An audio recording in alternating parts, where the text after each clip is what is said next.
Di dunia yang dikuasai oleh pedang dan sihir, seorang penyembuh adalah nyawa dari setiap tim petualang. Min Si Woo, seorang healer yang bertarung bersama murid-muridnya untuk bertahan dari kerasnya dunia. Seketika ia dikirim ke dunia lain, dan setelah 100 tahun bertempur di alam yang dipenuhi monster, ia berhasil mengalahkan Raja Iblis dan kembali ke bumi. 100 tahun di dunia lain hanyalah 10 tahun di bumi. Sekarang, dunia bukan lagi tempat untuk idealisme. Bencana besar mengancam untuk menelan dunia. Namun ketika kekuatan lama yang terlupakan bangkit, sang veteran healer kembali. Namun kali ini, bukan hanya sebagai penyembuh. Dengan kekuatan baru yang melampaui batas logika dan pengalaman tempur yang tak tertandingi, ia menjadi healer paling mematikan yang pernah ada. Tapi mengapa semua orang melupakannya? Waktunya mulai. Tekan tombol subscribe dan nyalain notifikasi. 100 tahun yang lalu, sebuah meteorit dari dunia lain menghantam alam iblis. Sejak saat itu, semuanya berubah. Di tengah kehancuran dan kehampaan, seorang pria bangkit melawan kegelapan. Dengan kekuatan aneh yang tak dikenal, ia menantang dunia iblis. Dan disinilah perjalanan panjangnya nyaris berakhir. Dalam kerajaan naga iblis, ia berdiri di hadapan makhluk tertua dan paling ditakuti Frey, nama dari Raja Iblis itu. Di tengah banyaknya kesempatan, hanya satu hal yang dimintanya, untuk pulang. Pulang ke dunia asal. Sang naga tertawa. Permintaan itu dianggap remeh, apalagi datang dari manusia yang telah mempertaruhkan hidup demi bertarung dengannya. Namun, jawaban dari sang hunter membuat waktu seakan terhenti. Bahkan jika keinginannya tak pernah terwujud, ia telah memilih jalan ini dengan kesadaran penuh. Kekuatan untuk pulang, untuk kembali ke dimensi asal, terletak bukan di luar, tapi dalam hati. Selama 100 tahun ia bertahan, tersiksa, tertatih di dunia terkutuk ini. 100 tahun penderitaan, untuk satu harapan pulang. Anggap dirimu beruntung, gumam iblis penguasa neraka. Tapi tak ada jawaban, hanya tatapan kosong yang penuh tekad.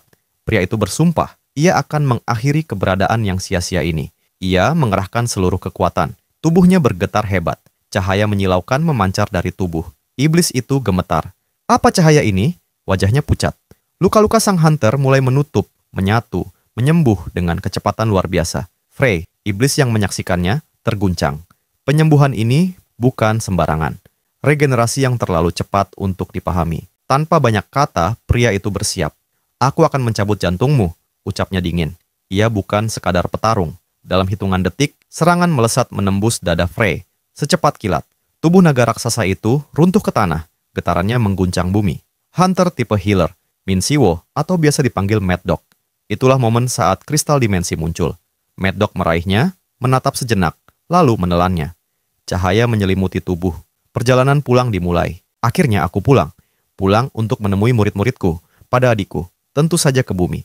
Bayangan hutan menyambutnya. Pepohonan menjulang tinggi. Rumput hijau menyelimuti tanah. Saat mata terbuka, Mad Dog bingung. Di mana ini?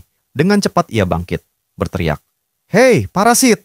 Dari dalam, suara Frey menggeliat, mengeluh mual akibat perpindahan dimensi. Apa kau mau muntah atau berubah bentuk sekalian? Ejek Mad Dog.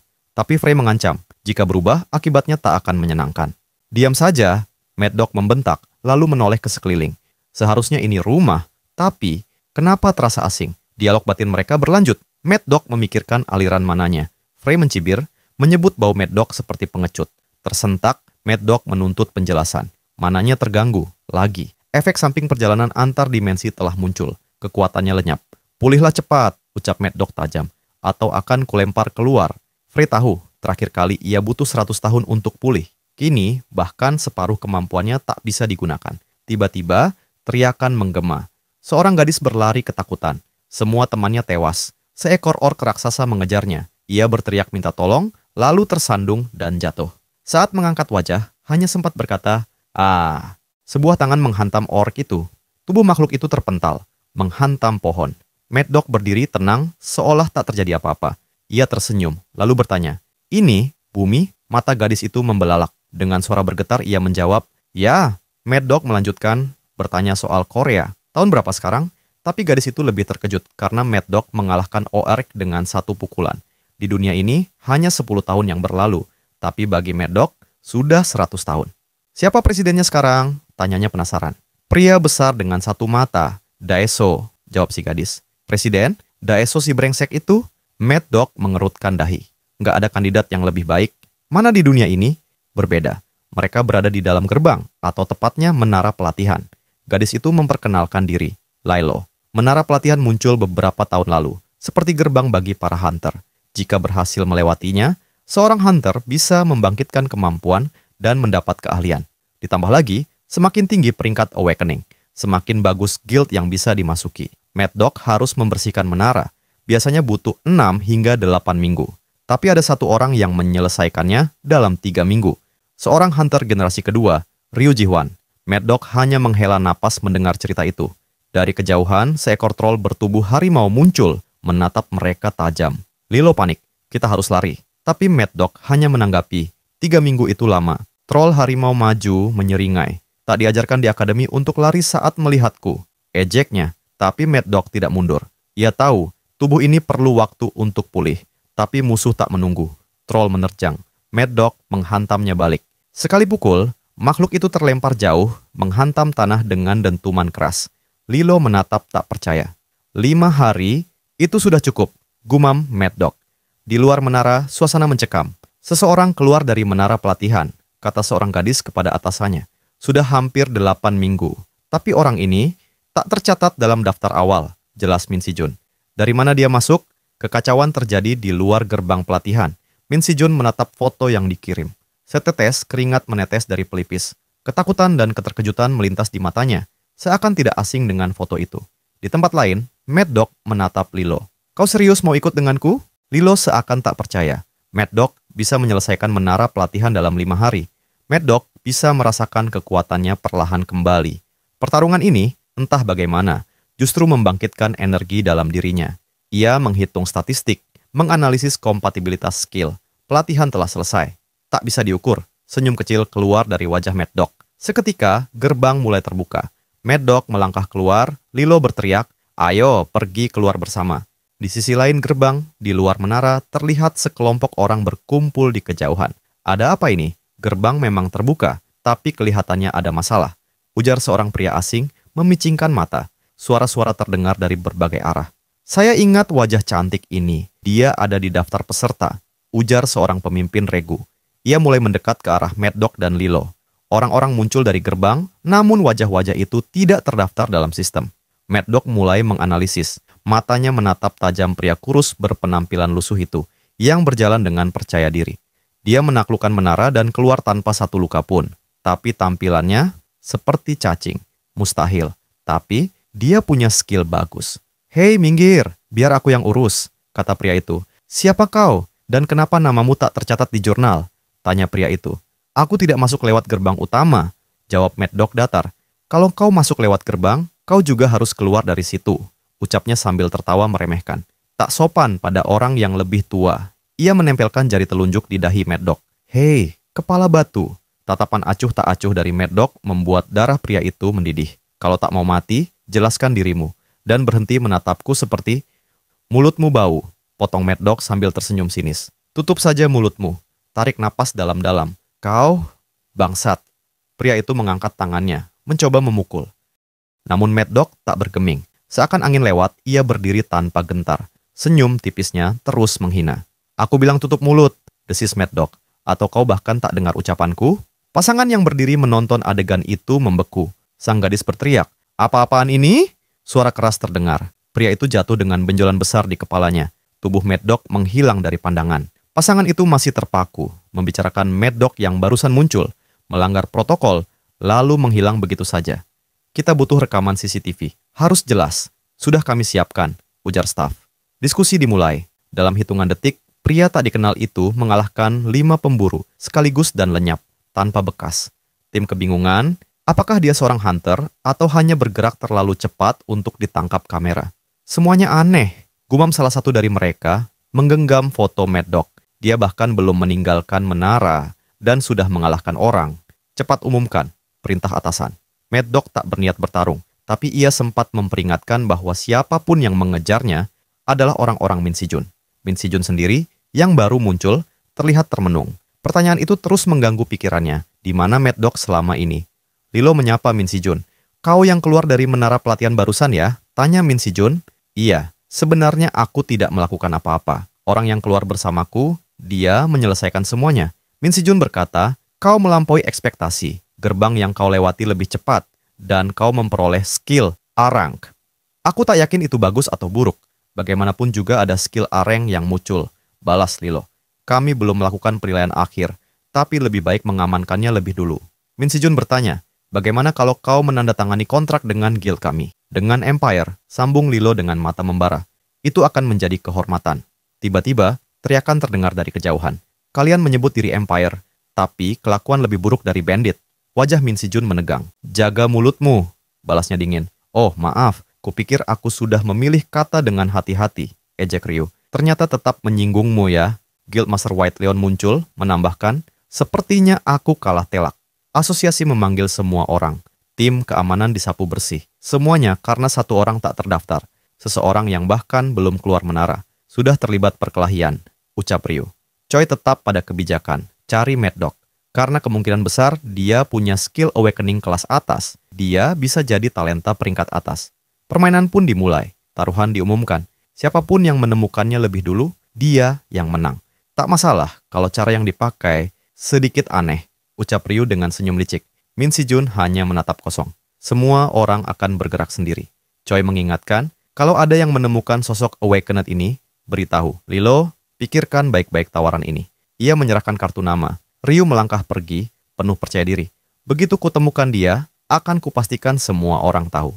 Min Si-jun menggertakkan gigi. Tentu saja, Jin menghampiri Ryu. Bagaimana semuanya berjalan? Ryu menatap ke depan. Kumpulkan semua pasukan menengah ke bawah dari Fajra, bentuk tim pencari. Apa tugas utama mereka? Mencari dia, jawab Ryu tenang. Siapa? Adik Min Si-jun.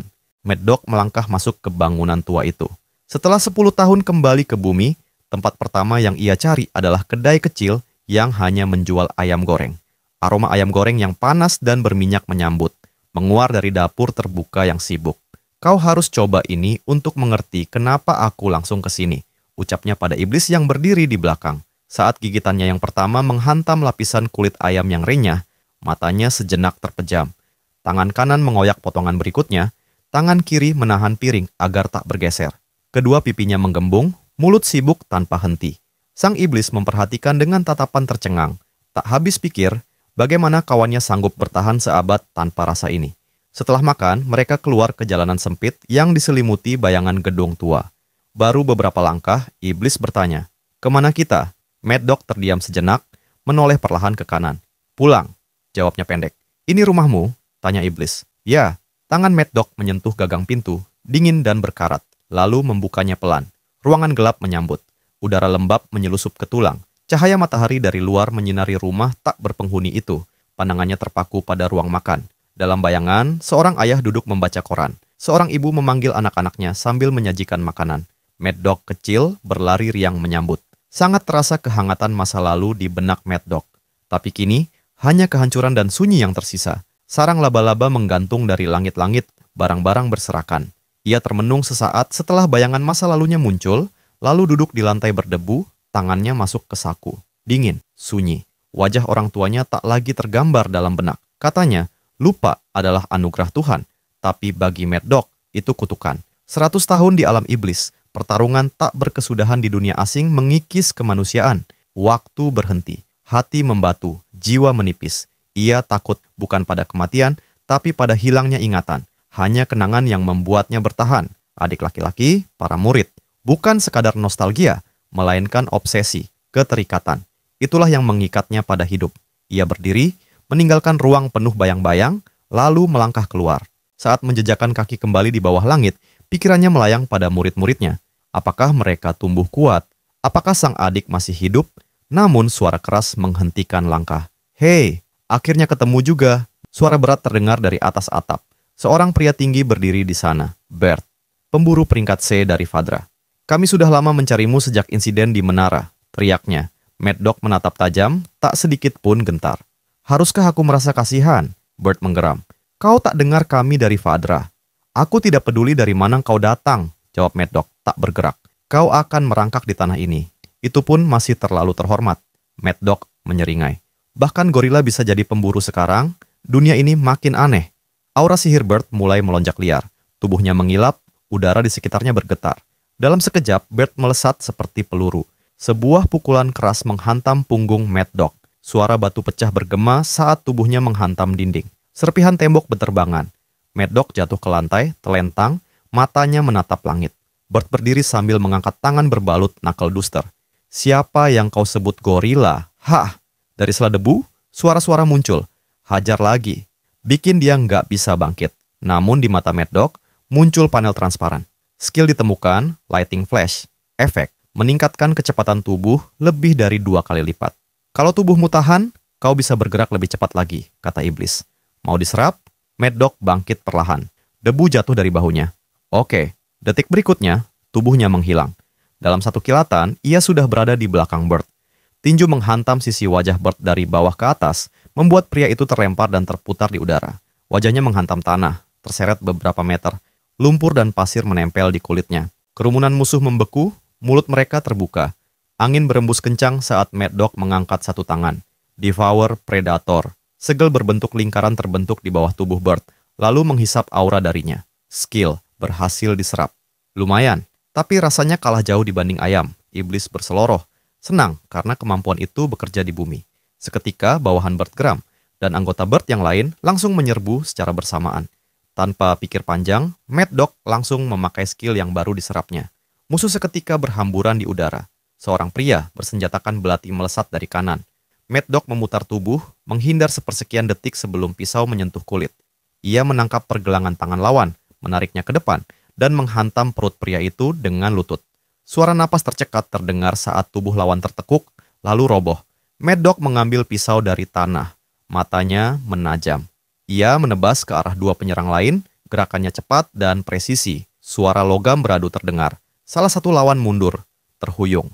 Mad Dog mendaratkan tendangan berputar ke dada yang satunya. Lawannya terpental menabrak tong kosong.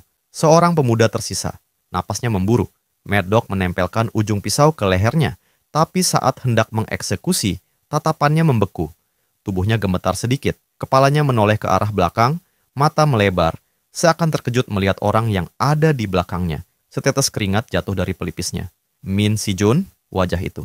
Tak mungkin salah. Kak Si-woo memanggil nama Mad Dog sambil tersenyum. Mad Dog makin tak percaya. Pisau perlahan turun. Adikku. 20 tahun yang lalu, sebuah portal muncul di langit. Hitam berputar, membelah awan seperti luka di langit biru. Cahaya tak wajar meledak dari dalamnya, melukis dunia dalam warna asing. Suara gaung menggema seperti rintihan dari dimensi lain. Orang-orang membeku, lalu berlari. Panik melanda. Tak satu pun tahu apa yang sedang terjadi. Di detik yang sama, monster yang mengamuk keluar dari portal. Kekuatan-kekuatan yang tertidur selama ribuan tahun kembali bergeliat dalam tubuh manusia. Para Awaken pertama terlahir tanpa panduan, tanpa hukum, tanpa batas. Dunia berubah jadi ladang berburu. Hukum rimba kembali berkuasa. Mereka menyebutnya era barbar di mana semua orang belum berpengalaman. Di tengah kekacauan, 2 bocah laki-laki terseret arus zaman. Mad Dog dan Min Si-jun. Sejak kecil mereka hidup tanpa orang tua. Dunia tak memberi waktu untuk berduka. Mad Dog, yang lebih tua, bangkit sebagai salah satu Awaken pertama. Ia meninggalkan sekolah, menukar masa mudanya dengan medan perburuan. Semua itu demi adiknya. Demi satu-satunya keluarga yang tersisa. Langit pagi masih kelabu. Di ambang pintu rumah yang sempit namun hangat, 2 saudara berdiri berhadapan. Min Si-jun dengan suara pelan dan ragu bertanya, "Hyung, apa engkau akan pergi ke sekolah hari ini?" Ada harap yang tertahan dalam nada bicaranya. Sang kakak tersenyum tipis, tapi matanya tidak ikut tersenyum. Ia menggeleng pelan. "Tidak, aku akan pergi bekerja." Keheningan menyelinap di antara mereka. Sang adik menunduk, suaranya nyaris tenggelam dalam bisikan. "Apa karena aku?" Namun Mad Dog langsung memotong. "Bukan, ini bukan karena kau. Aku hanya sangat buruk dalam belajar. Karena itu, aku putuskan untuk memulai karir lebih awal." Sang adik menatap mata kakaknya yang kini tampak lebih dewasa dari usianya. "Lalu, kapan Hyung akan kembali? Apa akan telat?" Mad Dog tersenyum, lalu berkata, "Jangan khawatir, aku akan segera kembali." Tanpa banyak kata, ia melangkah pergi. Tapi waktu tak pernah sebentar. Tahun demi tahun berlalu, dan Min Si-jun tumbuh dalam penantian. Wah, tempat ini luar biasa. Langkahnya tertahan, matanya menyapu keseluruhan halaman rumah yang berdiri anggun di pinggir sungai. Modern, elegan, namun terasa hangat, seperti mimpi yang menjelma nyata. "Apa kau membeli semua ini dengan uangmu sendiri, tanpa berhutang?" tanya Mad Dog kepada Min Si-jun. Suara itu kini dipenuhi campuran heran dan kagum. Sosok di depannya hanya tersenyum tenang, berdiri dengan punggung tegap di ambang pintu. Min Si Jun, apa kau sudah sukses? Tidak seistimewa itu, jawab Min Si Jun dengan suara yang tenang, matanya menatap lembut ke arah kakaknya. Uang ini, semua berasal dari skill yang aku pelajari darimu, Hyung. Ini rumah tempat kita akan tinggal bersama. Lanjut Si Jun pelan, jadi tentu saja ada kamar untukmu juga. Aku tidak percaya. Apa itu benar-benar Hyungku? Bagaimana mungkin orang yang tidak bisa kami temukan selama bertahun-tahun tiba-tiba muncul setelah 10 tahun? Apa benar ada ruangan untukku? Langkahnya perlahan masuk, lalu ia tertawa. Pelan, lalu menguat. Wah, sekarang aku harus membesarkan adikku. Si Jun menunduk sedikit, tersenyum. Kau yang sudah bekerja keras, Hyung. Semua ini tidak akan terjadi tanpamu. Tangan mereka saling menggenggam, erat, seperti mencoba menebus waktu yang hilang. Tawa dan air mata berbaur dalam keheningan rumah yang akhirnya terasa hidup kembali. Dengan semua omong kosong itu, kurasa kau benar-benar Hyungku, gumamnya lirih, setengah tertawa. Apa kau tahu seberapa sulit aku mencarimu? Kemana saja kau selama ini? Kenapa kau baru muncul sekarang? Si Jun menatapnya, matanya memancarkan penyesalan yang dalam. Ia menepuk pelan kepala adiknya dan menuntunnya duduk di ruang tamu. Duduklah, katanya lembut. Aku punya 100 cerita yang ingin kukatakan padamu. Hening sesaat, lalu Si Jun menarik napas panjang. Tatapannya jauh, menembus jendela yang menghadap Sungai Han. Jadi, kesimpulannya, Mad Dog membuka kisahnya tentang pertarungan melawan Raja Iblis keempat, artefak terkutuk, dan dunia asing yang menelannya hidup-hidup. Tentang makhluk bernama Predator yang bisa menyerap kekuatan, dan tentang perjalanannya selama 100 tahun di dunia itu. Mencari naga dengan sihir dimensi, mengalahkan Raja Naga.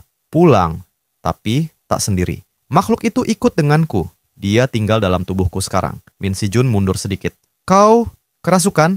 Mad Dog tertawa kecil. Bukan seperti itu, hanya parasit. Dia cerewet, kadang menyebalkan. Suara di dalam kepalanya menyela dengan hinaan lucu, dan Mad Dog menggeleng pelan. Tapi aku masih diriku. Min Si Jun mencoba mencerna. Tapi pada akhirnya, ia hanya bisa tersenyum pahit. Tak masalah. Yang penting, kau di sini. Mad Dog mengangguk. Sekarang giliranmu. Ceritakan, apa yang terjadi selama aku pergi? Dalam 10 tahun terakhir, sesuatu telah berubah drastis di negeri ini. Bukan hanya sistem kekuasaan, tapi juga siapa yang memegang kendalinya. Ketika Hyung menghilang, Choi Dae-so melangkah maju, tanpa ragu, tanpa rasa bersalah, dengan gelar hunter terhebat generasi pertama, dan identitas yang dikemas rapi dalam kepalsuan. Dia naik perlahan, menapak tangga kekuasaan, hingga duduk di kursi tertinggi. Presiden Republik Korea. Apa dia akan bertindak cepat? Atau mencoba mengubur kebenaran sekali lagi? Niatnya tak lagi tersembunyi. Dia satu-satunya hunter peringkat SS yang tersisa di negara ini. Sebuah simbol kekuatan, sekaligus ancaman senyap. Namun serangan datang lebih cepat dari dugaan. Kelompok bersenjata yang menyerangku disebut Geumgang. Apakah mereka anak buah Choi Dae-so? Tanya Mad Dog. Tidak, guildnya bukan itu. Nama mereka adalah Infinite. Di negeri ini, hanya ada 7 guild yang berdiri di puncak. 7 kekuatan besar yang dikenal sebagai heptagram. Guild kami, Empire, adalah salah satunya. Dan di antara mereka, ada Fajra, guild milik Hunter generasi kedua. Ryu Ji-hwan, orang yang kelicikannya seperti ular dalam selimut. Tapi tenang, aku akan menyelesaikan semua urusan hari ini. Hyung mungkin menghilang selama 10 tahun, tapi aku juga telah berubah. Lebih kuat, dan sedikit lebih kejam dari yang kau ingat. Dan soal para pengikut lamaku. Kami sudah lama berpisah, tak ada kabar, tak ada jejak. Xiaolong kembali ke negerinya. Kang Yeohwa kini berada di bawah kekuasaan Choi Dae-su. Itu mengejutkan. Dan Min Jun, dia telah tiada. Hanya satu pertanyaan tersisa. Siapa yang membunuhnya? Kami tak pernah menemukan jasadnya. Tak ada bukti, tak ada pelaku. Karena hanya 2 pihak yang mampu menghabisi seorang hunter. Hunter lain, atau seseorang yang telah terbangun, tapi tak pernah terdaftar dalam sistem. Saat itu, bahkan HMCS ikut terjun langsung dalam penyelidikan, tapi tidak ada hasil. Semuanya buntu. HMCS. Apa maksudnya itu? Unit Khusus Investigasi Hunter. Organisasi internasional yang beroperasi di garis paling depan dalam menghadapi kejahatan para hunter. Mereka punya kewenangan absolut, menyelidiki, memburu, bahkan mengeksekusi hunter kriminal yang telah awaken. Dengan kata lain, mereka adalah polisi para hunter. Kau punya koneksi di sana? Aku punya, jawabnya pelan. Tapi engkau benar-benar ingin terlibat dengan mereka? Tanya Si Jun kepada Mad Dog. Kalau butuh penyelidikan, pakai saja tim intelijen guild kita. Jangan masuk ke tempat berbahaya seperti itu. Lalu, matanya menatap lurus. tegas. Aku butuh lebih dari sekadar informasi. Hyung, suaranya mulai ragu. Hunter biasa bertarung melawan monster, tapi HMCS menangani pembunuhan, teror, kejahatan berdarah dingin. Pergi ke sana sekarang, terlalu cepat. Kau baru kembali. Istirahatlah. Pulihkan insting bertarungmu. Sinar mata Mad Dog itu tak bergeming. Aku sudah menghabiskan 100 tahun bertarung di dunia itu. 1 abad, di medan perang yang tak berhenti. Apa yang belum aku lihat? Apa yang belum aku hadapi? Henning. Aku lupa. Julukan Hyung kan? Ekspresi sang adik berubah. Sedikit getir, tapi penuh pengertian. Kalau itu keputusanmu, aku mengerti. Yi Yeji dari Frozen Soul sekarang jadi manajer di sana. Aku akan coba menghubunginya. Terima kasih adik kecilku. Sorot matanya menatap Hyung itu. Wajah yang sama seperti dulu. Tapi auranya berbeda, dalam, gelap. Apa yang sebenarnya terjadi di dunia lain itu? Tiba-tiba, matanya menangkap sesuatu di layar. Hah? Aku pernah lihat wajah ini. Siapa? Biar aku lihat. Sorotan kamera menampilkan seorang pria, pemimpin tim distrik Gangbuk, Hwang Jonggu, Hunter generasi 1,5. Kau mengenalnya? 2 hari kemudian. Kantor HMCS distrik Gangbuk. Suasana kantor itu pengap, seolah waktu sendiri pun enggan bergerak di ruangan itu. Tiba-tiba, pemimpin tim, ada rookie baru dari pusat. Sebuah suara nyaring memecah kebekuan. Seorang staf muda berlari masuk dengan selembar dokumen di tangan.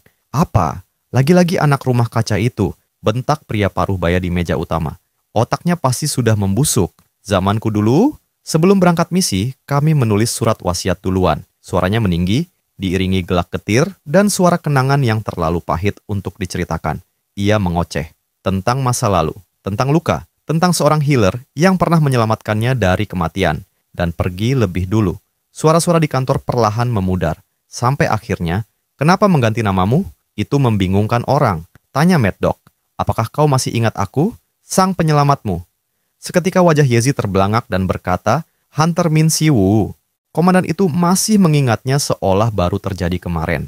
Hari itu, ia memperkenalkan Mad Dog kepada tim. Seorang rekrutan baru yang akan bergabung dalam operasi mereka. Dia masih baru, mungkin belum banyak tahu, ujar sang komandan. Kalau dia butuh informasi, berikan segera. Perlakukan dia dengan rasa hormat. Beberapa staf mulai saling berbisik, merasa ada yang aneh. Komandan terlalu antusias, terlalu hangat untuk ukuran seseorang yang dikenal dingin dan disiplin. Mereka curiga, Mad Dog bukan sekadar rekrutan biasa. Kim, ikut aku ke ruang konferensi. Kita perlu briefing. Kim langsung melangkah masuk, meninggalkan rekan-rekannya yang mulai mendiskusikan latar belakang dan kemampuan misterius Mad Dog. Tak lama kemudian, sang komandan menghampiri Mad Dog dengan semangat aneh. Bertanya soal kopi, ukuran pakaian. Kim pun angkat tangan, bingung. Dia belum menerima arahan pasti tentang apa yang harus diberitahukan pada Mad Dog. Dengan tenang dan wajah datar, Mad Dog hanya berkata, aku butuh seluruh data pembunuhan Hunter selama 20 tahun terakhir. Kim terkejut. 2 dekade data? Itu bukan pekerjaan ringan. Tapi sebelum sempat menolak, suara komandan membahana dari kejauhan. Jangan khawatir Hunter Mad Dog. Spesialis kami akan menanganinya dengan cepat dan efisien. Kim akhirnya memastikan maksud Mad Dog adalah para hunter yang benar-benar terbunuh. Mad Dog akan menangani kasus-kasus pembunuhan yang sudah diakui HMCS, termasuk para pembunuh hunter yang masih berkeliaran.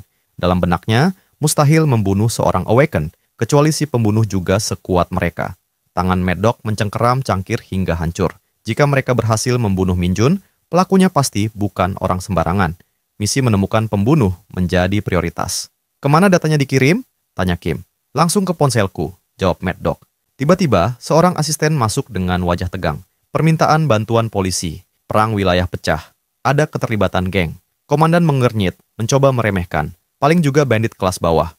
Tapi sang asisten menambahkan, salah satu kelompoknya, Cerberus. Cerberus? Tanya Mad Dog. Kim menimpali. Itu bukan geng biasa. Perdagangan senjata, pembunuhan kontrak. Bahkan ada kabar mereka memperdagangkan para hunter. Yunggu, aku ikut. Mad Dog bersiap. Komandan mengangguk. Ayo, tapi karena kau masih pemula, setidaknya harus mendapatkan pelatihan. Di tempat lain, sekelompok orang tengah membicarakan kapten dari Reaper tanpa darah. Dia lemah. Terlalu lunak di hadapan perisai Cerberus, ujar Din, tangan kanan kelompok Cerberus. Itu agak tidak adil, sahut Chicken sambil tertawa. Setengah dari mereka kutebas dengan belatiku. Percakapan berubah jadi adu ego. Tapi sebelum mereka bisa mengklaim siapa paling kuat, ledakan cahaya membutakan ruangan. Satu dari mereka terlempar, tak sadarkan diri. Seorang sosok berdiri di ambang pintu. Wajahnya terbuka, pandangannya tajam. Mad Dog, yang ingin mati, angkat tangan. Ucapnya datar. Kepanikan meledak.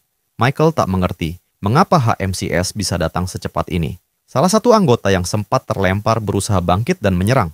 Tapi Mad Dog menghantam dinding. Keras. Komandan sempat berteriak, "Kau gila?" Michael mengira Mad Dog sudah mati, lalu mencibir. HMCS selalu bikin rumit. Tapi Mad Dog berdiri kembali, menoleh, menepiskan debu di pundaknya. "Dari cara kalian bicara, sepertinya sudah banyak hunter yang kalian bunuh." Sorot matanya liar, tajam, seolah menantang mereka untuk menampilkan seluruh kemampuan. Salah satu anggota kelompok mengaktifkan skill full armor. Lapisan tak terlihat membungkus tubuhnya, dan sambil menerjang, dia berteriak, "Bunuh dia." Seketika, Mad Dog merasa sesuatu. Sebuah ilusi muncul. Sosok kakeknya berdiri dalam kabut. "Kau memanggilku atau menyuruhku pergi?" bisik sang kakek. Pemuda itu jatuh, terguncang, berbisik, "Kakek, bertahanlah." Mad Dog menatapnya dengan dingin, menggenggam kepalanya. "Bangun, kau masih sendiri di sini." Seekor iblis dalam bayangan tertawa. "Skill yang cukup lezat, aku bisa berpesta." Namun bocah itu hanya bergumam. Mereka tak membunuh hunter, mereka hanya bertahan, menggunakan tubuh para hunter. Mad Dog tersenyum miring. "Aku tahu, hanya tak menyangka makhluk sekecil kalian bisa sejauh ini." Kenapa? Pertanyaan itu muncul sendiri. Tapi bagi Mad Dog, ini bukan soal moralitas. Dia hanya ingin menguji kekuatan para criminal awaken zaman sekarang. Dan sekarang, karena mereka sudah kalah, dia bersikeras untuk menyelesaikannya. Tim HMCS datang, napas tertahan. "Kau bersikeras pergi sendiri." "Aku khawatir," ujar Yunggu. Tapi Mad Dog, puas dengan aksinya, hanya bercanda soal betapa lama mereka menyusul. "Kupikir kita membutuhkan satu orang setingkat bos yang masih hidup, jadi aku membiarkannya hidup." Tapi Mad Dog membunuh sisanya, tidak apa-apa kan? Prioritas teknis, menangkap. Tapi kalau diserang, membunuh dibenarkan. Jelas Yunggu sambil menunjuk body cam yang merekam seluruh kejadian. Pandangannya tetap mengagumi. Di benaknya, julukan Mad Dog seolah mulai melekat. "Tapi aku masih masa percobaan," ujar Mad Dog, sembari memastikan Yunggu tetap mendukungnya. Di sisi lain, seorang anggota Cerberus yang bersembunyi di bawah sofa tengah menelpon. Suaranya gemetar. "Aku mengatakan Cerberus telah musnah, tanpa bisa melawan." Komandan kedua, Kang Ho, baru saja ditangkap berlumuran darah. Dan komandan ketiga, Jiken, yang kau minta kami awasi. Dia sudah mati. "Ulangi, siapa yang mati?" Suara dari seberang bertanya. Suara itu milik seorang pemburu. Hunter Gert, Hunter Rank A, Guild RED Hong Kong. Hunter Gert, yang terikat dengan anggota guild dari Red Hong Kong tiba di negeri ini, langkahnya mantap. Matanya tajam menyapu sekeliling begitu ia mencapai lokasi yang telah ditentukan. Di tempat itu, ia bertanya tanpa basa-basi. "Di mana saudara saya, Junyong, dari Asosiasi Hunter Korea?" Suaranya berat namun terkontrol. Tak lama, kalimat belasungkawa keluar dari bibirnya, datar namun penuh tekanan. Turut berduka, semoga yang gugur mendapat ketenangan. Jenazah sang tersangka berada di Departemen Forensik Hunter. Prosedur harus dijalankan. Hunter Gert, sosok yang kini berdiri di hadapan para petugas, harus mengidentifikasi tubuh itu sebelum dikirimkan ke tempat asalnya. Dengan kepala sedikit miring dan senyum sinis, ia hanya berkata, "Tersangka, suatu ketidakpercayaan yang tak bisa ia sembunyikan." Desas-desus yang ia dengar menyebut bahwa pembunuh saudaranya terkait dengan HMCS, organisasi misterius yang terlalu kuat untuk dijamah. Tapi para staf diam. Mereka tak bisa atau tak mau menjawab. Gert mencoba mencari celah. Ia bertanya apakah ia bisa meninggalkan area itu di luar jam resmi. Tapi jawabannya tegas. Tidak. Hukum internasional perburuan tidak bisa ditawar. Pelanggaran berarti deportasi dan denda yang tak ringan. Mereka menuju Departemen Forensik. Gert hanya meminta satu hal, penerangan, juga sebatang dupa. "Ryu," panggilnya, "nanti nyalakan." Ia tahu apa yang harus dilakukan. Tapi lebih dari itu, ia tahu apa yang ia inginkan, menemukan pembunuh saudaranya. Saat kakinya melangkah menuju ruangan yang ditentukan, pikirannya tak bisa melepaskan bayangan pembantaian itu. Ia membayangkan memotong jantung sang pelaku selagi masih berdetak. Mad Dog bertanya, apakah semua barang sudah dikumpulkan? Min Si Jun menyerahkan sebuah map. Ya, tapi 2 hari setelah pembunuhan, rumahnya dijarah. Mana dari para hunter, seperti sidik jari, meninggalkan jejak, kekuatan, kelas, identitas. Tapi rumah itu bersih, terlalu bersih. Tak ada satu pun residu yang tertinggal. "Mungkin maling biasa," ujar Mad Dog, meski keraguan jelas terlihat di matanya. "Barang-barang mahal hilang, tapi kalau begitu, seharusnya ada jejak." Min Si Jun menimpali. "Kalau niatnya benar-benar menghapus jejak mana, bakar saja rumah itu. lebih efektif. Mereka menelaah kasus-kasus serupa di HMCS. Polanya sama, pembunuhan, lalu penjarahan. Mad Dog pergi memburu beberapa pencuri. Min Si-jun mengingatkan bahwa menjual barang curian butuh waktu, bertahun-tahun. Kalau kita nggak coba, kita nggak bakal tahu, sahut Mad Dog, menyunggingkan senyum kecil dan menggaruk tengkuknya. Seakan meyakinkan dirinya sendiri. Jejak membawa Mad Dog ke ganggang sempit, tempat gelap yang dipenuhi aroma besi dan debu. Kenapa negara sekecil ini penuh maling? Gerutunya geli sekaligus kesal. Ia tertawa, mencibir dirinya sendiri. Tapi suara-suara pelan menghentikannya. Ia mendekat, mengintip. Dua pria tengah berbicara tentang HMCS, tentang penurunan barang curian. Kemarin, satu wilayah lenyap begitu saja, kata salah satu dari mereka. Mereka punya hak eksekusi langsung. Kalau melawan, bisa mati di tempat. Mereka cuma anjing pemerintah. Kita bunuh saja. Selesai. Mad Dog tetap diam, menyimak. Hunter kuat lebih suka masuk guild, bayarannya lebih tinggi. Makanya HMCS nggak punya banyak anggota kelas tinggi, lanjut si pria. Mereka menduga ada seseorang, bukan orang biasa, yang mengambil barang hasil curian mereka. Mad Dog keluar dari balik bayangan. Di mana sekarang? Tanyanya tenang. Siapa di sana? Seru salah satu pria. Waktunya menyita harta kalian, kata Mad Dog dengan wajah dingin namun sorot tajam. Mereka panik, menyangka inilah si pengambil misterius. Sang pemimpin mencoba menelepon anggotanya yang lain. Cepat, semuanya ke sektor 2 sekarang. Ini keadaan darurat. Di mana gudangnya? Tanya Mad Dog. Aku sibuk, jadi cepat bicara. Sang pemimpin kembali tersudut. Ia memerintah Hansen, urus orang ini. Tapi jawabannya membuat pucat. Gua bukan petarung, bos. 3 pria lain muncul. Kenapa ada penyusup di sini? Kita kubur dia dalam beton dan melemparnya ke laut. Tidak akan ada yang menemukan. Namun Mad Dog tetap diam, menatap tajam. Baik sekali kalian mau membantu, gumamnya dingin. Ia berbicara pada iblis dalam dirinya. Frey, ayo gunakan skill. Iblis menjawab, 1 skill, 1 ayam sebagai bayaran. Setuju. Seketika, cahaya terang meledak di sekeliling Mad Dog. Aura sihir menyebar, menggulung udara. Para pria menjerit, menutup mata. Gelombang kejut menghantam, memisahkan mereka seperti boneka terpental. Mad Dog melangkah tenang, menunduk ke arah salah satu dari mereka. Di mana gudangnya? Pria itu gemetar. Siapa kamu? Mad Dog tersenyum kecil. Orang gila. Ia mengikat mereka semua. Di tangannya, sebuah buku catatan tua. Energi mana tercium kuat.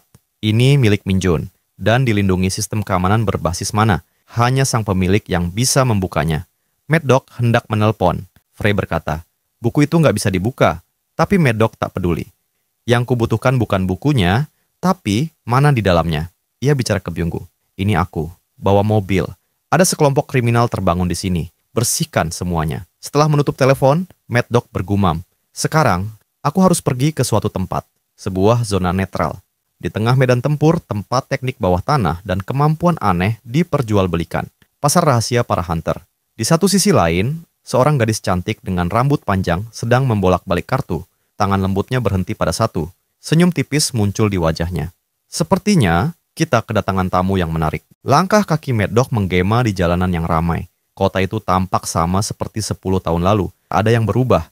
Semuanya tetap seperti dulu, gumamnya pelan, matanya menyapu bangunan dan wajah-wajah asing yang kini menatapnya penuh rasa ingin tahu. Kau cukup populer, semua orang menatapmu, kata Frey dengan nada ringan. Tak jauh dari mereka, beberapa orang berdiri memperhatikan.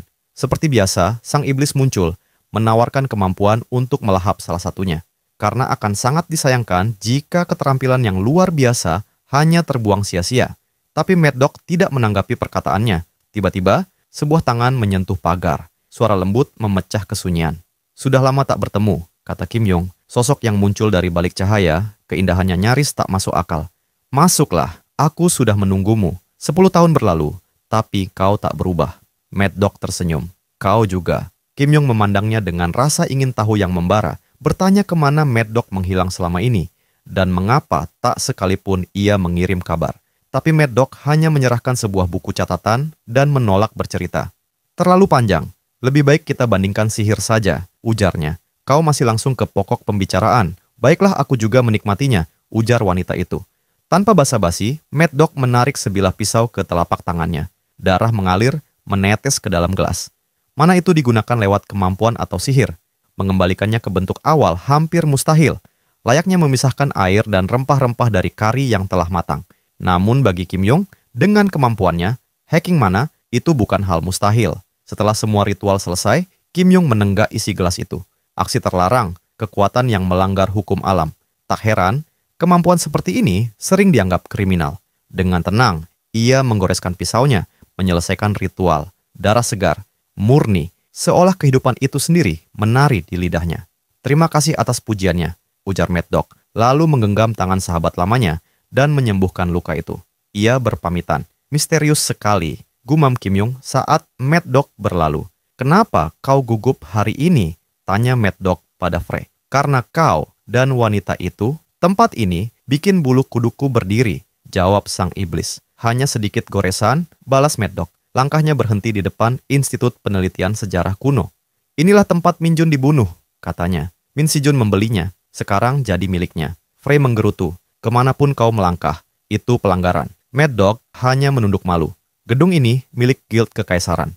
Tapi aku bukan satu-satunya, ucapnya. Ingatan menyerbu masuk, gambar-gambar masa lalu melintas di benaknya. Ia menyentuh meja, berharap bisa melihat lebih banyak dari hari itu. Berlutut ke lantai, Frey bertanya, kau yakin ingin menggunakan ini? Memori mana? Jawab Mad Dog, tangannya menyentuh lantai. Kilatan cahaya biru menyebar ke seluruh ruangan. Kenangan terlepas dari botol, melukis adegan yang pernah terjadi. Min Jun berdiri, berdiskusi dengan pria asing.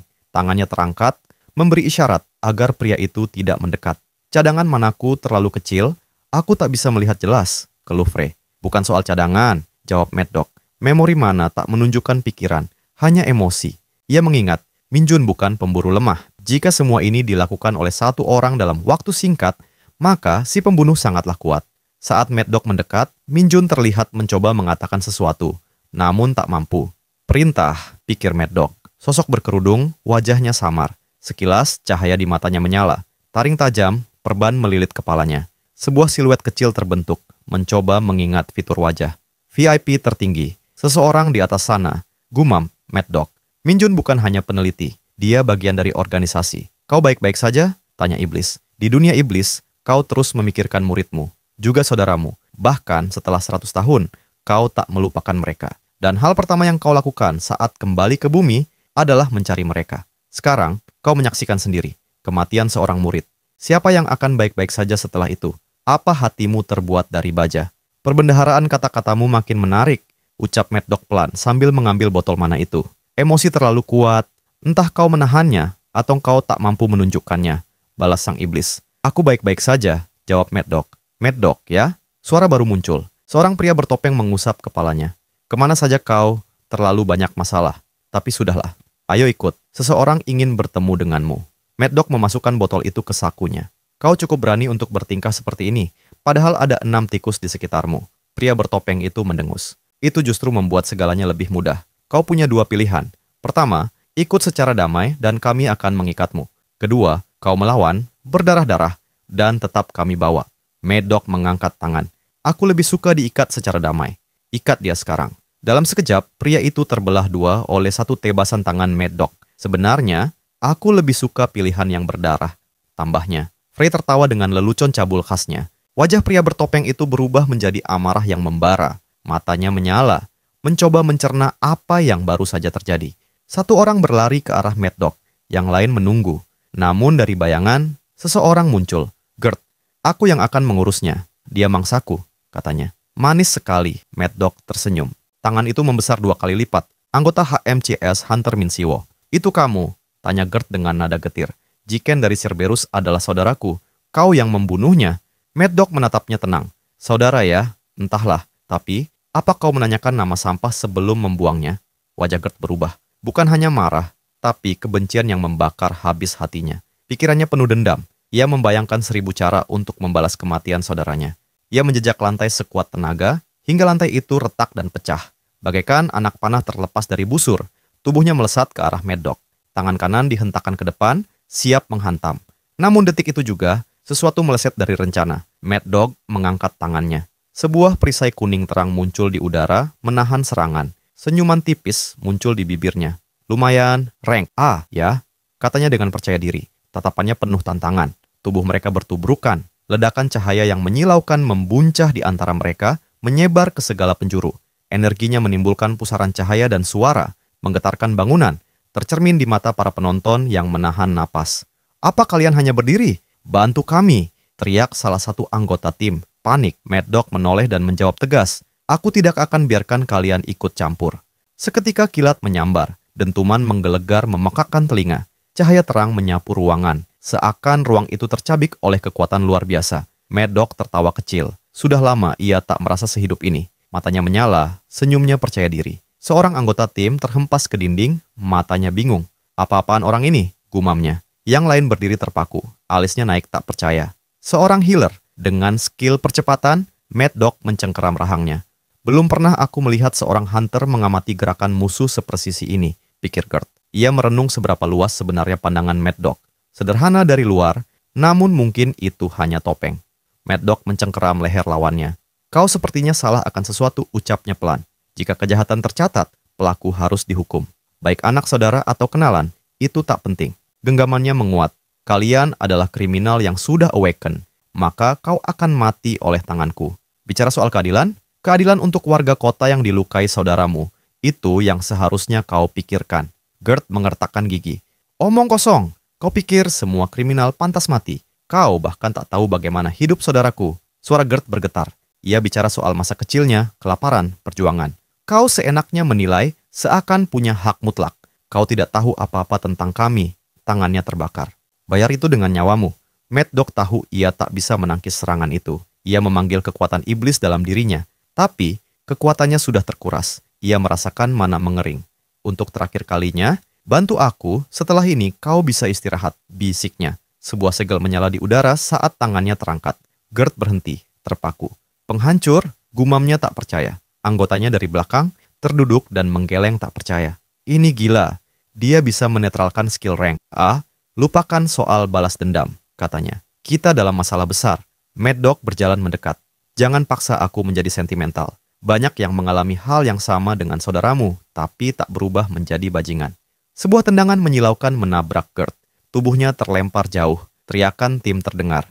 "Ketua Guild." Gert bangkit. Wajahnya merah padam. "Jangan ikut campur."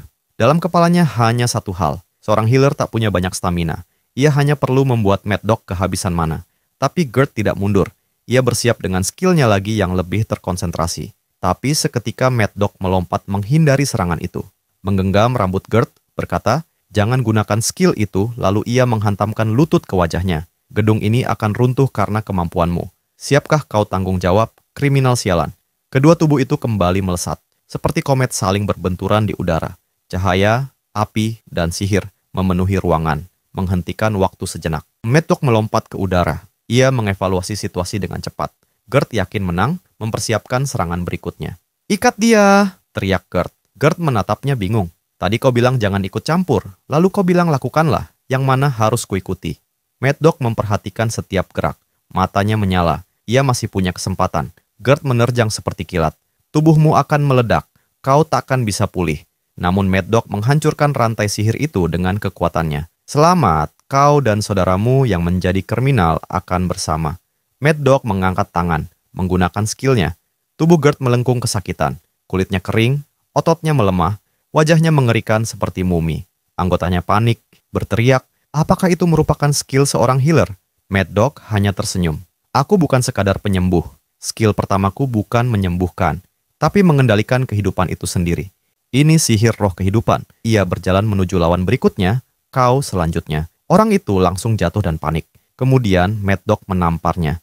Mengusap kepala, ia menggumam, "Apa aku sudah membereskan semuanya?" Ia mendekati kamera pengawas. "Byunggu, kau dengar? Ini masuk ke kategori pembelaan diri, kan?" Tapi di sisi lain, suara kaget dan kepanikan. Alih-alih merekam diam-diam, Mad Dog menekan tombol siaran langsung. Ribuan orang menonton. Satu pertempuran berubah jadi krisis diplomatik. Kementerian Luar Negeri gelisah. Diskusi terjadi saat siaran HMCS memperlihatkan eliminasi kriminal awaken secara langsung. "Sudah 2 tahun sejak izin siaran itu," ujar seseorang. "Kampanye HMCS International gagal total.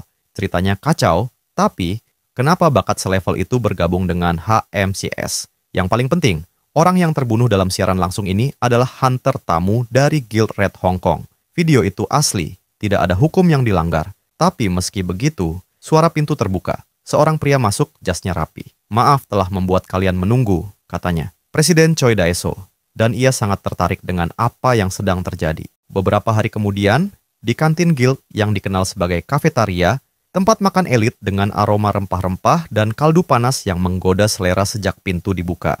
Mad Dog duduk dengan tenang, menyantap makan siangnya, matanya tertuju pada layar kecil di tangannya. Di hadapannya, sang kakak menghela napas dan bertanya, "Kau dengar aku tidak?" Mad Dog hanya menjawab sambil mengunyah, "Aku makan." Itu artinya aku dengar. Sang kakak terkekeh pelan. Kantin ini memang luar biasa. Itulah kenapa dinamai kafetaria. Mad Dog bertanya pelan, "Boleh aku makan di sini tiap hari?" Jawabannya datang cepat. "Tentu. Setiap hari, kalau kau mau." Sambil Mad Dog melanjutkan makannya, sang kakak, Min Si-jun, membahas tentang tayangan siaran langsung yang sedang viral. Video buram dari kamera tubuh milik Gert, anggota Red Hong Kong. Tayangan yang membuat banyak pembicaraan dalam beberapa hari terakhir. Untungnya, kualitasnya rendah. Gambar bergoyang dan wajah Mad Dog tidak terlihat jelas. Min Si-jun menatap dengan serius. "Kalau Choi Dae-so tahu kau kembali, aku bahkan tak tahu apa yang akan dia lakukan. Dia mencoba menghapus semua kenangan tentangmu." Nada suaranya berubah rendah. "Lebih baik kau tetap bersembunyi, apalagi manamu belum pulih sepenuhnya." Ia mengambil sepotong makanan dan menyuapkannya ke mulut Min Si-jun. "Kalau kau khawatir, aku akan hati-hati. Tapi sekarang, ayo makan dulu." Wajah Min Si-jun mengeras, tatapannya penuh beban. "Aku sudah 30 tahun, kau tahu. Bagiku kau akan selalu jadi bocah kecil." Saat itu, sekelompok orang melintas dan salah satunya mengenali Mad Dog. Min Si-jun bangkit dan memperkenalkan mereka. "Ini Lilo, perekrut baru di guild kita. Baru-baru ini bangkit dengan skill peringkat A. Semua ini karena pengaruhmu." Topik pun bergeser ke seminar pemula yang akan datang. Hunter Hamin dari White Lion dan Yamato dari Frozen Soul juga akan hadir. Seorang pria maju dan memperkenalkan diri. "Aku Taeji dari Guild Empire. Aku sudah sering mendengar tentangmu dari Guild Master. Suatu kehormatan bisa bekerja bersamamu." Mad Dog tersenyum dan menjawab tenang, "Aku siap bekerja sama." Pemula hebat yang sempat membuat heboh itu. Tiba-tiba, Hamin menepuk bahu Taeji dengan keras. "Jadi ini orangnya? Yang bikin ribut di video itu?" Raut wajahnya tak percaya, seakan ingin memastikan dengan mata kepala sendiri. Taeji yang bersebelahan, wajahnya masam. "Hamin, ada apa denganmu hari ini?" Min Si-jun tak tinggal diam. "Kau kasar pada orang yang baru kau temui, dan itu di dalam gedung guild kami." Hamin berdalih, mencoba menghindar, sementara Yamato ikut menjauh. Taeji menatap mereka dengan tajam. Akan menarik melihat bagaimana guild master bereaksi. White Lion pasti malu. Hamin membalikkan badan, rahangnya mengeras. "Kau mengancamku. Kau kira aku takut?" Mad Dog tetap diam, namun di matanya ada kilatan emosi. Sebuah kenangan melintas. Gambar lama, ternyata dia muridnya Xiolong.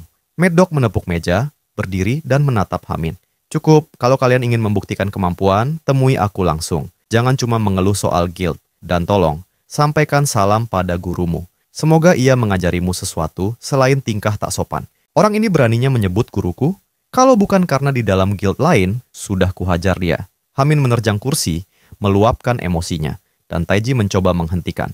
"Hati-hati saat kau keluar malam," Hamin mengancam dari balik pikirannya. Taeji berusaha meminta maaf kepada Min Si-jun atas insiden barusan. "Tidak apa, biarkan saja," ucap Guildmaster Empire. Min Si-jun mendekat, menepuk pundaknya. "Aku akan urus ini. Kita bisa minta kompensasi, beberapa juta won." Mad Dog hanya tersenyum kecil. "Tidak apa-apa, dia murid dari murid. Kasih dia sedikit kelonggaran." Selesai. Sementara itu, di kantor cabang HMCS, Direktur Geonho menyeruput tehnya. Ia menerima kedatangan Choi, Guildmaster White Lion. "Mengenai insiden sebelumnya, aku ingin secara resmi meminta maaf atas salah satu anggota guild kami. Kami sudah membicarakan masalah ini dengan Guild Empire, kurasa lebih baik meminta maaf langsung ke pihak yang bersangkutan." "Tak perlu minta maaf," kata Geonho sambil tersenyum. "Tidak ada pertengkaran fisik, bukan?" Namun Geonho tahu, maksud Choi bukan sekadar minta maaf. Ia mencoba membaca situasi. Geonho memuji Mad Dog, menyebutkan bahwa ia diberi tugas penting, mengawal para kriminal yang telah terbangkit ke penjara. Choi hanya mengangguk. Memalukan, harus meminta bantuan HMCS. Tapi, tampaknya situasi sudah berubah. Ia lalu bertanya, "Bisakah Hamin meminta maaf langsung?" Geonho mengangguk. "Itu seharusnya urusan mereka berdua. Semoga perjalananmu aman." Begitu Choi keluar, ia sadar. Setiap upaya sedang dilakukan untuk menyembunyikan eksistensi seorang pemburu seperti Mad Dog. Tapi ia tidak berniat menyerah. Di luar, Sekretaris Seo mendekatinya dan diberi tugas. "Hubungi Hamin, suruh dia bersiap untuk perjalanan, dan jangan lupa wajah ramah." Sementara itu, jauh di selatan, Di sebuah ruangan pengap di penjara Incan, seorang pria berkeringat duduk gelisah, mengipasi dirinya sambil menggerutu. Kenapa permintaan bantuan belum diterima? Anak buahnya menjawab cepat. Mereka akan tiba segera. Dengan gusar, ia membanting berkas. Kenapa para kriminal itu tidak bisa tenang? Setidaknya sekali saja. Inspeksi akan datang, dan sekarang keributan lagi. Ia menatap koran di meja. Sherry, bajingan itu. Diam selama ini. Kukira takkan ada masalah. Bawahannya menjelaskan. Meski mananya disegel, dia memukuli 5 orang. Bahkan lembaga investigasi pun kesulitan menanganinya. Di balik jeruji, Sherry memungut seekor tikus. Didekatkan ke mulutnya. Ada pekerjaan kalau kau ingin keluar dari sini. Lalu ia lemparkan dan hancurkan tikus itu di lantai. Tubuhnya terduduk membelakangi jeruji penjara. Dan sebuah niat besar telah muncul. Buat keributan di dalam penjara. Dari kejauhan, langkah kaki mendekat. Mad Dog tiba di depan gedung penjara Awaken Incan. Ia menatap bangunan itu, diam, mengukur, dan bersiap. Hamin tiba dengan wajah tegang. Namun Mad Dog sudah tak ada di sana. Hanya udara kosong dan rasa jengkel yang tersisa. Nafasnya berat menahan amarah, dan dalam hati ia mengumpat, bosnya, Choi, sudah gila. Matanya menatap ke arah sebuah bus yang telah melaju, lalu ia bertanya pada penjaga, apa itu kendaraan yang mereka pakai? Jawaban yang diterima, kemungkinan besar, tak puas, namun tak punya pilihan. Hamin masuk ke mobil, menyalakan mesin, dan melaju membuntuti bus menuju Gang Wondo. Bus itu melaju cepat menelan jalanan dengan mulus. Di dalamnya, Mad Dog duduk dengan santai, sesekali menyesap minumannya, hingga terdengar suara dari belakang. Hei, petugas pengawal, suara Sherry. Menyenangkan ya, minum sendirian, tanyanya. Mad Dog hanya menjawab pendek. Ya, tapi wajahnya berubah. Ada kegelisahan yang tak bisa dia abaikan. Kau sipir tempat aku dipindahkan ya? Bukan, Mad Dog tetap santai sambil menikmati minumannya. Sherry terus berbicara, menyimpulkan sendiri. Pasti kau dari guild besar, aku belum pernah lihat wajahmu. Tapi dari caramu memperlakukanku, jelas kau tahu siapa aku. Percaya diri sekali. Mad Dog tetap diam, tak menoleh sedikit pun. Hanya satu kata keluar dari mulutnya. Memangnya kau siapa? Sherry menyeringai. Astaga, kau bahkan nggak tahu siapa aku. Setidaknya tahu dong, kenapa si tahanan dipindahkan.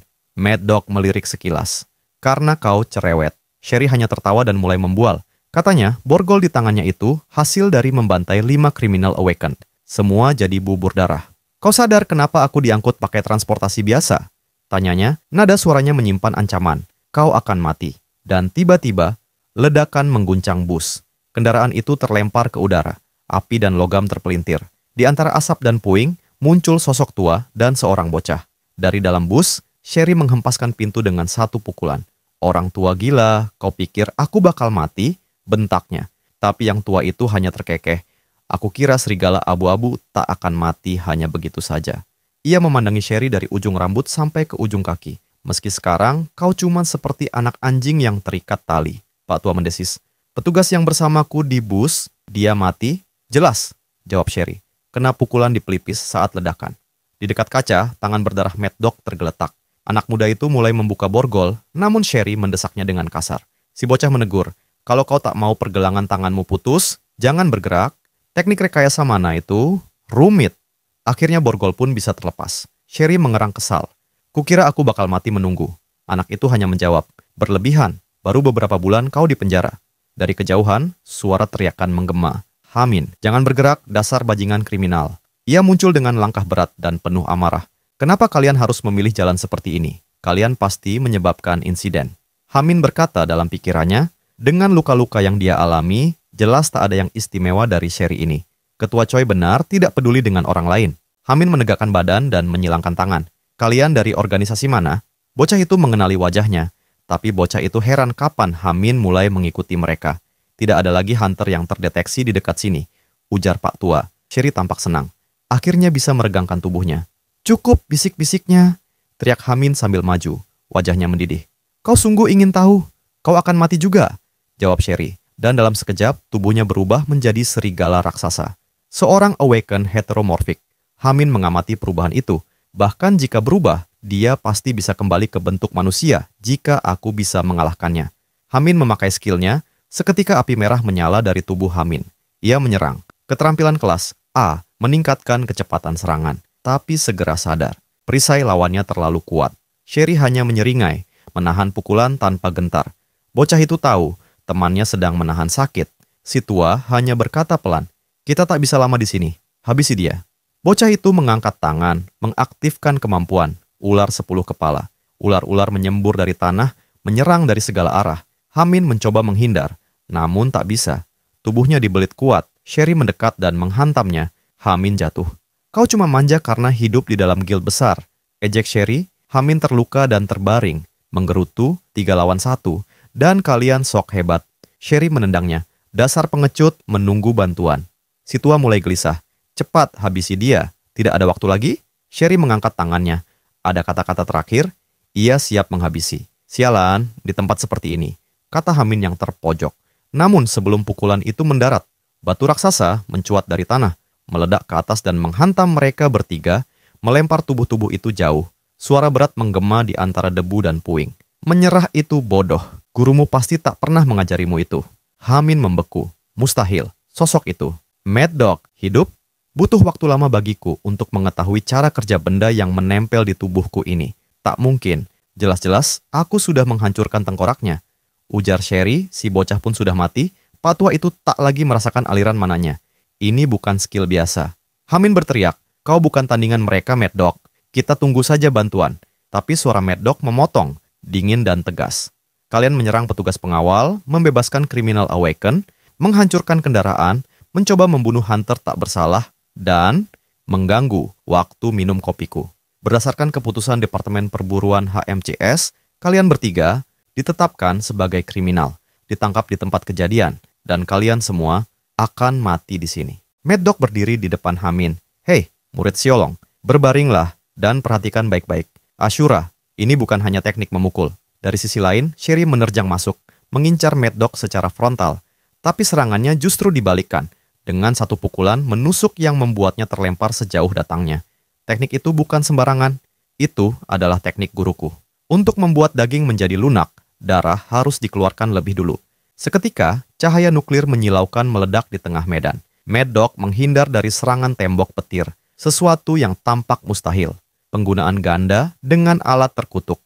Latihan yang kau lakukan tak sia-sia, aku akui itu. Bahkan Iblis Frey pun tak pernah melihat yang seperti itu, dan ingin mencicipinya. Itu seperti gulungan sihir sekali pakai. Salurkan mana ke ukiran mantra ciptaan sang penyihir, dan ia pun aktif. Mahal untuk membuatnya, jadi para hunter miskin tak berani membelinya. Hamin terdiam, gelisah. Siapa sebenarnya Mad Dog, dan bagaimana dia bisa tahu teknik guruku? Si pria tua melumpuhkan lawan dengan satu keterampilan, lalu memperingatkan, "Kalau tak ingin temanmu dihancurkan oleh medan gravitasi, jangan bergerak."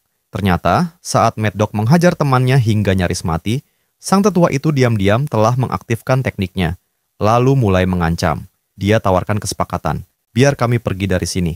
Anak itu akan tetap hidup." Namun saat dia menambahkan sesuatu, Mad Dog memotong tajam. "Bicaramu omong kosong. Jika aku tidak mencari sesuatu, aku tidak akan mengambil misi kotor ini dari awal." Lalu dia menoleh ke Hamin.